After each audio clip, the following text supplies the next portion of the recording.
and today you and I are going to make a skirt. I wore this kind of skirt myself all winter this year.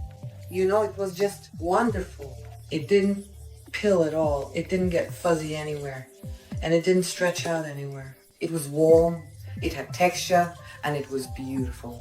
All my girlfriends looked at it and said, wow, how did you make that? Basically, it's pretty simple once you understand the process of creating the piece. This is what's convenient for me. These are the materials I've tested myself.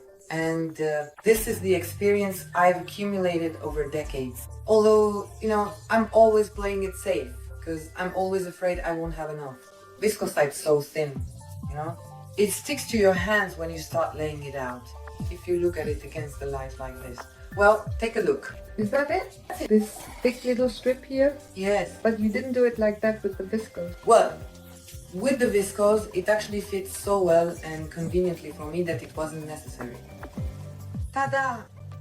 What do you mean, tada? There's still a ton of work left. Ta-da! Ta-da! Ta-da-da-da! A ton of work, but one chunk is already done. Basically, we're almost done. Wait, just wait. Now we're getting to the coarse grain, right? It seems like it's just one material, but there are so many different possibilities, right?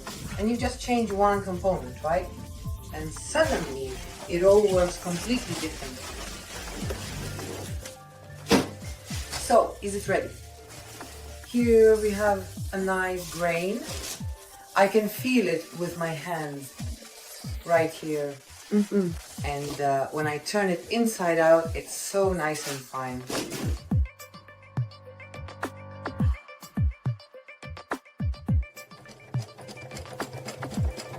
Now you'll see what I end up with in the end. Here.